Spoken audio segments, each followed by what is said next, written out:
Assalamualaikum warahmatullahi wabarakatuh. Perkenalkan, kami dari kelompok 6 ruang 004 semester 4 program studi pendidikan guru sekolah dasar Fakultas Keguruan Ilmu Pendidikan Universitas Jambi.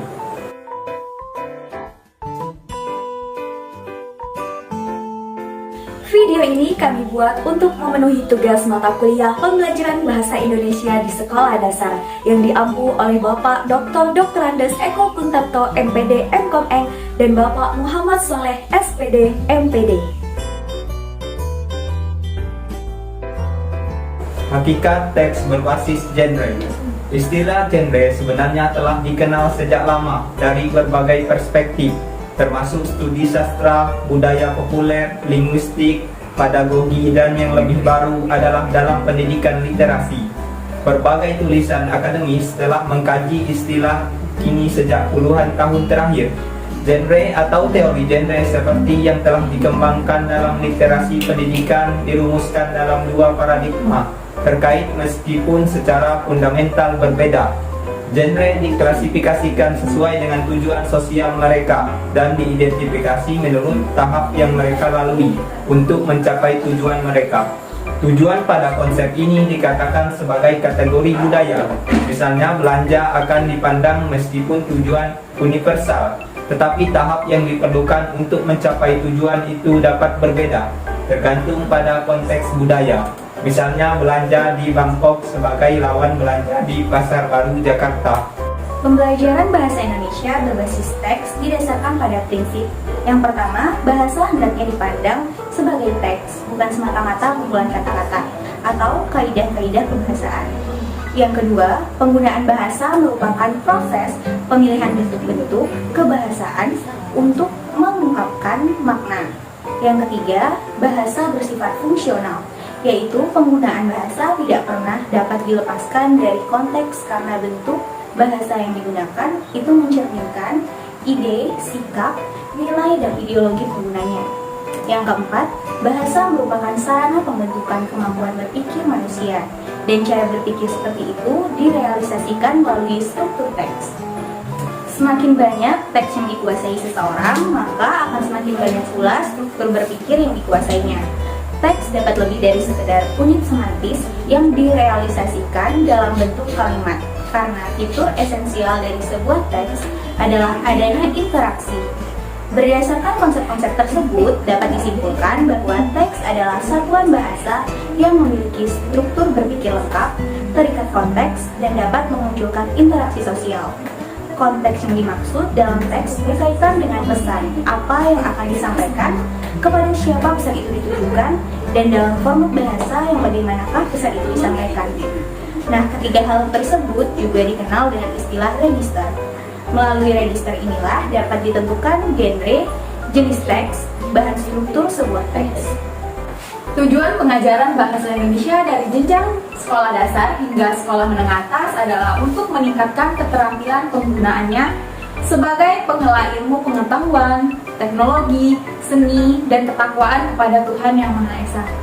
Pernyataan tersebut bermakna bahwa melalui keterampilan berbahasa Indonesia dapat dilakukan oleh teknologi, pengembangan ilmu pengetahuan, budaya, dan seni, serta keberagaman yang dapat diinternalisasi sebagai bagian integrasi dari peningkatan sumber daya manusia bangsa. Konsep bahasa Indonesia sebagai pengelola teks itu pun sejalan dengan hakikat literasi. Merujuk konsep tersebut, pembelajaran bahasa Indonesia berbasis teks menjadi landasan pokok penguatan literasi bangsa.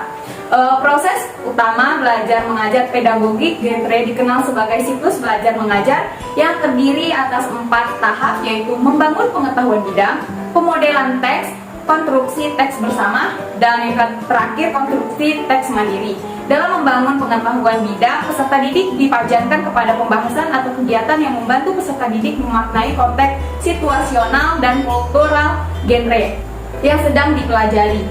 Pemodelan teks fokus pada analisis teks yang menarik perhatian peserta didik untuk mengidentifikasi tujuan struktur generik atau skematik dan fitur bahasa teks. Konstruksi teks bersama, guru dan peserta didik membangun teks bersama-sama. Guru sebagai penulis atau pengarang menulis kontribusi peserta didik di papan tulis. Guru juga mungkin harus memperbaiki kalimat peserta didik agar lebih tepat. Guru melatih keterampilan yang dibutuhkan. Jika peserta didik cukup percaya diri, akan bergerak menuju konstruksi teks mandiri, dan peserta didik menulis tulisan mereka sendiri berdasarkan pemahaman, pengalaman, dan penalarannya, sehingga menghindari plagiasi atau mengakui karya orang lain sebagai karyanya. Pembahasan teks genre berkaitan dengan berbagai macam teks, termasuk perbedaan berdasar pada tujuan sosial teks dan cara yang digunakan untuk menata struktur informasinya, struktur berpikir. Secara umum, teks dapat diklarifikasikan atas teks tunggal atau genre mikro dan teks majemuk atau genre makro. Teks tunggal adalah teks yang dibentuk dari satu jenis teks tertentu, misalnya teks deskripsi, teks eksplanasi, teks cerpen, dan sebagainya. Sementara itu, teks majemuk adalah teks kompleks dengan struktur yang terlebih besar dan tersegmentasi ke dalam bagian-bagian yang dapat berupa bab, subbab, atau seksi, subseksi. Genre dengan tipe teksnya diklarifikasikan menjadi 5 kelompok, yakni menggambarkan dengan tipe teks laporan serta deskripsi, menjelaskan dengan teks eksplanasi, memerintah dengan tipe teks instruksi atau prosedur, berargumen dengan tipe teks eksposisi dan diskusi, serta menceritakan dengan tipe teks rekon, narasi, dan puisi. Menggambarkan atau describing dengan tipe teks laporan serta deskripsi. Teks laporan sendiri merupakan gambaran dari 5W1H, berisi tentang apa yang telah terjadi, di mana kejadian itu berlangsung, kapan peristiwa tersebut terjadi, mengapa hal itu bisa terjadi, dan siapa yang bertanggung jawab terhadap sesuatu yang terjadi itu, serta bagaimana kejadiannya. Kedua, deskripsi. Teks deskripsi adalah teks atau paragraf yang menggambarkan suatu objek. Teks deskripsi biasanya menjelaskan seseorang, benda, sebuah peristiwa, dan lain-lainnya. Dengan gambaran dari teks deskripsi, pembaca bisa mendapatkan bayangan tentang objek yang sedang dijelaskan dalam teks tersebut. Menjelaskan atau explaining dengan tipe teks eksplanasi. Teks eksplanasi adalah teks yang dapat menjelaskan berbagai peristiwa alam, budaya, kejadian, atau apapun yang menuliskannya secara rinci. Memerintahkan atau instructing dengan tipe teks instruksi atau prosedur. Teks prosedur secara umum diartikan sebagai langkah-langkah suatu kegiatan untuk melakukan suatu pekerjaan dan cara menyelesaikannya. Teks ini berguna sebagai panduan dalam membuat atau menyusun sesuatu. Berargumen atau arguing dengan tipe teks eksposisi dan diskusi. Teks eksposisi adalah salah satu jenis teks non-fiksi yang memuat informasi atau paparan tentang sebuah maksud atau tujuan.